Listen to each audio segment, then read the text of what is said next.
से मैं आपको दो चेहरे दिखा रहा हूं। इन दो वरिष्ठ अधिकारियों को समझ लीजिए।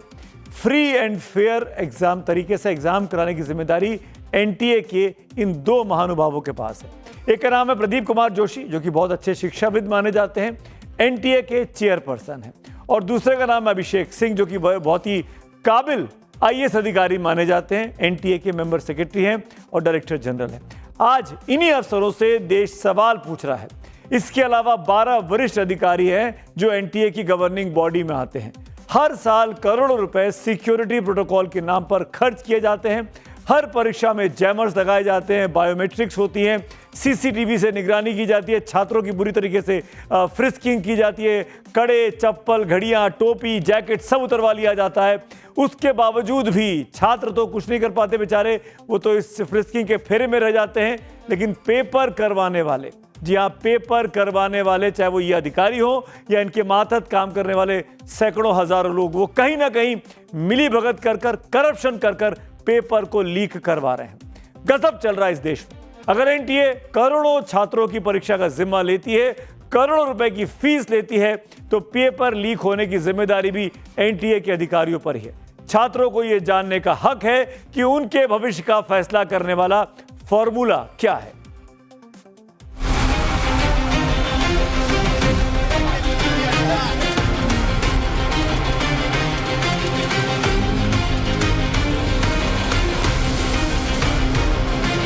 हम लोग को 2 साल का जो मेहनत था, मैंने जिस तरीके से जी जान से मैंने पढ़ाई की थी, और वो हमारा एक क्षण में बर्बाद हो गया। पता चला कि पेपर था जो कैंसिल हो गया, लीक हो गया राजस्थान से। हम बता नहीं सकते कि बहुत गंदा लग रहा है जो कि ये लोग वो अच्छा नहीं किया। अगर एग्ज़ाम करवा रहे हैं तो अच्छी तरह से करवाएं, ना कि पेपर लीक करें। पिछली बार 2024 में लीक हुआ था, 2025 का पेपर देखा था आपने सर, कितना कठिन आया था।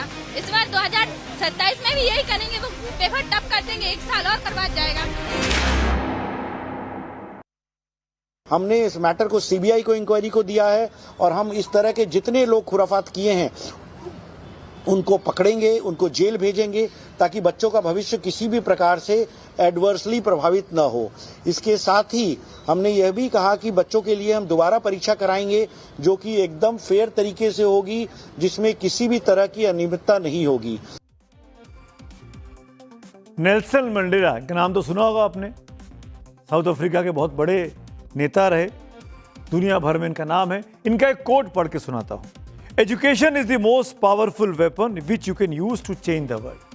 हमारे देश में क्योंकि कोई सिस्टम चेंज ना हो, नेल्सन मंडेला की बात ना सुनी जाए, तो परीक्षा के पेपर रद्द कराते रहो, लीक कराते रहो, ताकि परीक्षाएं रद्द होती रहें। जब छात्र की तरफ से कोई छोटी सी गलती होती है तो उसे परीक्षा से बाहर कर दिया जाता है। अगर वो 2 मिनट की देरी से सेंटर में लेट पहुंचे तो उसे एंट्री तक नहीं दी जाती है। लेकिन जब एनटीए की तरफ से ब्लंडर किया जाता है, पेपर लीक पर लीक होता है साल दर साल, तो फिर इसकी सजा एनडीए के जिम्मेदार अधिकारियों को क्यों नहीं मिलनी चाहिए? हर बार परीक्षा छात्रों को ही क्यों देनी पड़ती है? हर बार नीट फेल क्यों हो जाती है? पूरी की पूरी परीक्षा फेल हो जाती है क्योंकि ऐसे अधिकारी वहां बैठे हुए हैं। क्या तकनीक के इस दौर में भी हम ऐसा लीक प्रूफ सिस्टम नहीं बना सकते जिससे पेपर लीकेज को रोका जा सके? यूपीएससी का पेपर लीक क्यों नहीं होता? एनडीए का पेपर लीक क्यों नहीं होता? सीडीएस का पेपर लीक क्यों नहीं होता? क्यों साल दर साल एनटीए के पेपर्स, नीट के पेपर्स लीक हो रहे हैं? क्वेश्चन पेपर लीक हो जाना बहुत ही दुर्भाग्यपूर्ण बात है।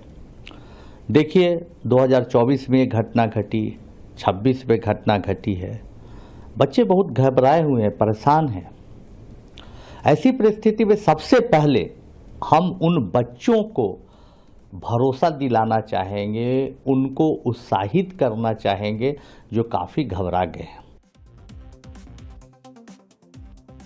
एक परीक्षा रद्द होने का मतलब सिर्फ एक तारीख का बदलना नहीं है, बल्कि छात्रों की सालों की, महीनों की मेहनत, पैसा, परिवार की उम्मीदें और सिस्टम पर भरोसे का खत्म हो जाना जैसा है। अब पेपर लीक मामले की जांच सीबीआई को सौंपी गई है, लेकिन सवाल यह कि छात्रों को जो समय बर्बाद हुआ उसकी भरपाई कैसे होगी?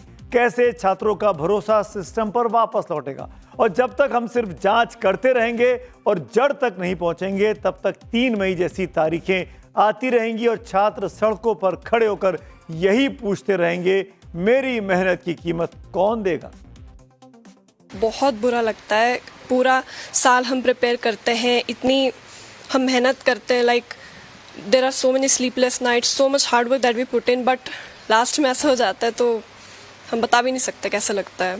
ये सोचिए कि आने वाली जो जनरेशन है वो किस मोटिवेशन के साथ यहाँ पे आएगी कि हमें नीट देना है, क्योंकि नीट में तो सिक्योरिटी है ही नहीं, उतनी वैल्यू तो दे ही नहीं रहा है कोई एग्जाम ऐसे लीक नहीं होता, बट नीट का एग्जाम क्यों लीक होता है ऐसे। हम लोगों ने बहुत मेहनत करी है, 15-15 घंटे पढ़ा है हम लोगों ने, सारी चीज़ों से सब हटा दिया हम लोगों ने, कुछ नहीं, कहीं नहीं जाते थे, कोई फंक्शन में नहीं, कोई फ्रेंड से नहीं, कुछ पार्टी नहीं, बट अब हम लोगों के साथ ऐसा हो रहा है तो हम लोग को बहुत बुरा लग रहा है। मैंने पहले टाइम में अपना 100% एफर्ट दिया था, अब उसके बाद भी कुछ नहीं हो पा रहे, मेरे साइड से कुछ फॉल्ट नहीं था, वो तो पेपर वाले की इशू थी ना, उसमें मैं कुछ नहीं कर सकती थी। तो उसके बाद जो चेंज आएगा वो वाला ड्यूरेशन, उसमें मेरा लॉस जो हुआ, मैं सेकेंड बार इन केस मेरा सेम माइंडसेट या साइकोलॉजी नहीं रही तो मैं नहीं कर पाई वैसा जैसा मैं पहले की हुई थी, तो लॉस तो सिर्फ मेरी ही होगी ना उस केस में। परीक्षा रद्द होने के बाद छात्रों में निराशा, गुस्सा और भविष्य को लेकर चिंता साफ तौर पर दिखाई दी। लगातार पेपर लीक की घटनाओं से छात्र गुस्से में हैं, जगह जगह विरोध प्रदर्शन भी आज हुए हैं। दिल्ली में एनएसयूआई कार्यकर्ताओं ने केंद्र की सरकार के खिलाफ जमकर प्रदर्शन किया। विरोध प्रदर्शन कर रहे कार्यकर्ताओं ने दोषियों के खिलाफ सख्त कार्रवाई की मांग की और केंद्रीय शिक्षा मंत्री धर्मेंद्र प्रधान का इस्तीफा तक मांगा।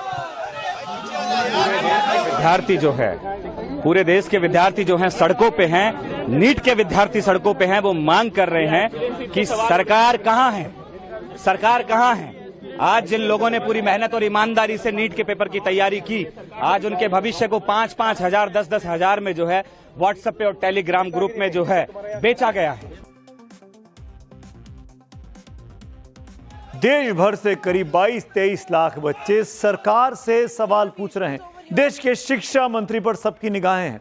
धर्मेंद्र प्रधान छात्रों के जख्मों पर कैसे मलहम लगाते हैं, कैसे मासूमों के वो आंसू पोंछते हैं, छात्रों से माफी मांगते हैं या नहीं मांगते हैं। लेकिन जब शिक्षा मंत्री धर्मेंद्र प्रधान से प्रभावित छात्रों की तरफ से पेपर लीक पर सवाल पूछे गए, पत्रकार उन तक पहुंचे तो वो मीडिया से बचते दिखाई दिए, कन्नी काटते हुए। देखिए कैसे गाड़ी में बैठ के चुपचाप चले। सर पेपर लीक पे क्या बोलेंगे? सर पेपर लीक पे सर सीबीआई इंक्वायरी की जाए। सर सीबीआई इंक्वायरी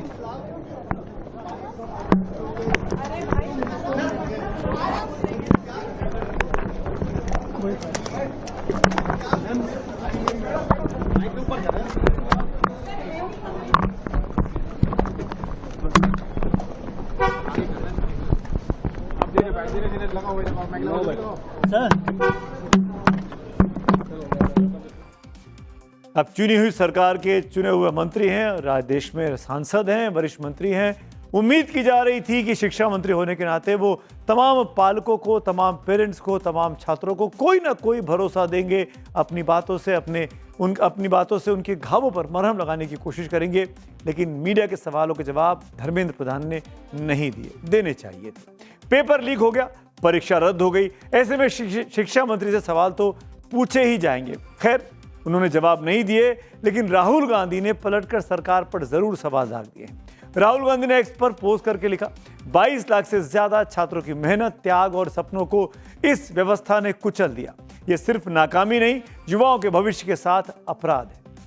सवाल इस बात का है कि जो उनके माँ बाप ने खर्च किया कोचिंग पर या परीक्षा जाने पर, जो मेंटल ट्रॉमा इन 22 लाख बच्चों पर हुआ होगा, उसका जिम्मेदार कौन है? और सवाल इस बात का है कि ये जो पेपर लीक माफिया हैं, इनके अंदर इतना हौसला आता कहां से? इनको सरकार का या कानून का कोई डर क्यों नहीं है? और इसका सिर्फ एक जवाब है, क्योंकि इनको संरक्षण भारतीय जनता पार्टी के लोग और भारतीय जनता पार्टी देती है। उनके भाई, बंधु, सखा यही सब पेपर लीक कर रहे हैं। असलियत यह है कि आज धर्मेंद्र प्रधान को अपने पद पर बने रहने का कोई नैतिक अधिकार नहीं है, और हम एक एग्जाम बिना पेपर लीक के नहीं करा पा रहे हैं, और हम विश्वगुरु बनने का दावा करते हैं। मतलब कितना फर्जीवाड़ा है। दरअसल पेपर लीक के इस मामले का खुलासा तब हुआ जब टेलीग्राम ऐप के जरिए पीडीएफ फाइल ट्रांसफर की गई। जांच अधिकारियों का कहना है कि सवालों की पीडीएफ इसी प्लेटफॉर्म के जरिए ट्रांसफर की गई।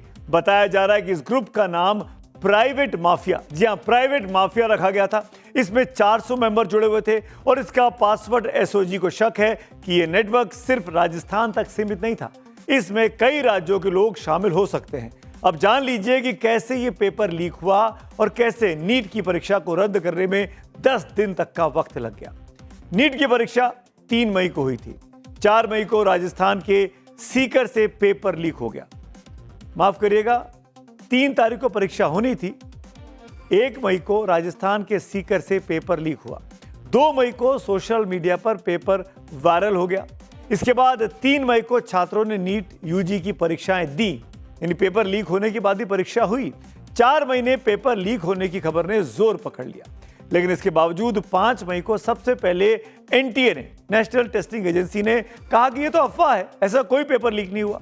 7 मई को राजस्थान, उत्तराखंड से भी अनियमितताएं की खबरें आनी शुरू हो गई, वहां भी पेपर लीक के तमाम चीजें पकड़ी गई।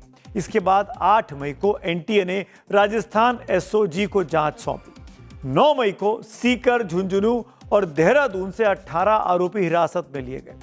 10 मई को एसओजी ने जांच में पाया कि गेस पेपर के 120 प्रश्न, जी हाँ, जो गेस पेपर होता है उसमें 120 प्रश्न ऐसे थे जो ओरिजिनल पेपर से हूबहू मैच कर रहे थे। बिल्कुल बहुत स्मार्टली गेस पेपर बना के दिया गया, कुछ और क्वेश्चन जोड़ दिए गए, लेकिन 120 सवाल ऐसे रखे गए जो हूबहू मैच कर रहे थे रियल पेपर के साथ, जो 3 मई को आया था। 11 मई को विपक्षी नेताओं ने सरकार को कटघरे में खड़ा करना शुरू कर दिया। मामले ने बहुत ज्यादा सियासी तूल पकड़ा। इसके बाद आज एनटीए ने नीट परीक्षा को रद्द करने का फरमान जारी करा और सीबीआई को जांच सौंपी। जैसे ही तथ्य आए हैं कि पेपर लीक हुआ है, 320 क्वेश्चंस में से 120 क्वेश्चन ऐसे जो हूबहू प्रश्न पत्र के हैं, तो सरकार ने तुरंत परीक्षा भी रद्द कर दी और सीबीआई जांच के आदेश दिए।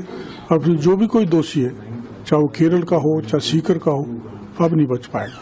अब सवाल ये कि 2024 में पेपर आउट हुआ, 25 में हुआ और 26 में हो रहा है। 3 साल लगातार एनटीए से पेपर आउट हो रहे हैं। जब तक आप तय में नहीं जाएंगे तो ये आगे भी ऐसी स्थिति बनती जाएगी। अब तमाम छात्रों और पेरेंट्स के मन में सवाल होगा, आगे क्या? एनटीए ने परीक्षा रद्द करते हुए छात्रों को भरोसा दिलाया है कि जल्द ही दोबारा फिर से परीक्षा होगी। इसके लिए दोबारा रजिस्ट्रेशन करने की जरूरत नहीं होगी। स्टूडेंट्स को आवेदन और अन्य डिटेल्स वही रहेंगी जो अभी थी। इसके लिए छात्रों से किसी तरह का अतिरिक्त शुल्क भी नहीं लिया जाएगा। परीक्षा की तारीखें और एडमिट कार्ड से संबंधित सभी डिटेल्स एनटीए की वेबसाइट पर, आधिकारिक वेबसाइट पर जारी की जाएंगी। एनटीए ने कहा है कि छात्र सोशल मीडिया और अन्य किसी भी माध्यम पर भरोसा ना करें और जो हेल्पलाइन नंबर्स हैं, स्टूडेंट्स या पेरेंट्स को किसी भी तरह की कोई जानकारी चाहिए तो एनटीए से इन हेल्पलाइन नंबर और ईमेल से संपर्क कर सकते हैं। हमने जानबूझकर पूरा डिटेल आपके सामने स्क्रीन पर रख दिया है। इसको स्क्रोग्राफ को लेकर रखिए और ये आपके काम आ सकता है अगर आपका बेटा, आपकी बेटी एग्जाम में अपीयर हो रहा है इस नीट के लिए। सवाल फिर भी वही है जो मैं लगातार पूछ रहा हूं, एनटीए पर इस बार भी छात्र भरोसा करें तो कैसे करें और क्यों करें? कि क्या गारंटी है कि इस बार पेपर लीक नहीं होगा? क्या गारंटी है कि इस बार पेपर माफिया चुपचाप बैठे रहेंगे? क्या सरकार 100% गारंटी दे सकती है कि जो इस बार हुआ है वो अब आगे कभी नहीं होगा? मैं साफ साफ इस वक्त ये कह सकता हूं कि ऐसा भरोसा ना सरकार दे पाएगी ना एनटीए दे सकती है, क्योंकि 2024 में ऐसा ही पेपर लीक हुआ था। 2025 में भी एनटीए के पेपर लीक हुए। उस वक्त भी सरकार की तरफ से देश को भरोसा दिलाया गया। 2024 में तो कोर्ट को भरोसा दिलवाया गया, आश्वासन दिया गया कि अब पेपर लीक नहीं होने दिया जाएगा, पर पेपर लीक हो रहे हैं।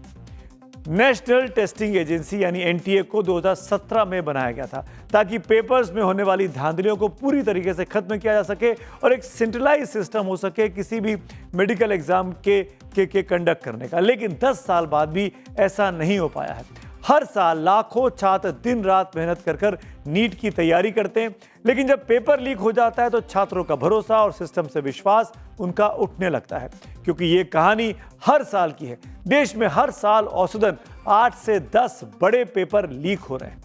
पिछले साल भी नीट पीजी की परीक्षा को स्थगित किया गया था। 2024 में भी पेपर लीक और अनियमितता की शिकायत के बाद यूजीसी नेट की परीक्षा को पूरी तरीके से रद्द किया गया था। 2021 में पेपर लीक के विवाद के बीच परीक्षा करी थी। बाद में भारत में डॉक्टर्स बनने के लिए नीट की परीक्षा पास करनी जरूरी होती है। 22 लाख छात्रों में सिर्फ 1,30,000 छात्र ही एमबीबीएस में दाखिल ले पाते हैं, यानी इतनी अधिक मारामारी है इसमें एडमिशन को लेकर। नीट क्वालिफाई करने वाले आधे छात्र सरकारी और आधे प्राइवेट कॉलेजेस में दाखिला लेते हैं। 1700 रुपये इसकी फीस है और 22 लाख 23 लाख के आसपास छात्र इसमें अपीयर होते हैं। और इस 22 लाख को जोड़ लिया जाए 1700 से तो 374 करोड़ रुपए का ये पूरा बजट बैठता है। लेकिन शर्म की बात देखिए, शर्म की बात तो यह है कि 374 करोड़ रुपए कमाने के बावजूद भी एनटीए बिना पेपर लीक के परीक्षा करवाने में सक्षम नहीं दिखाई देता।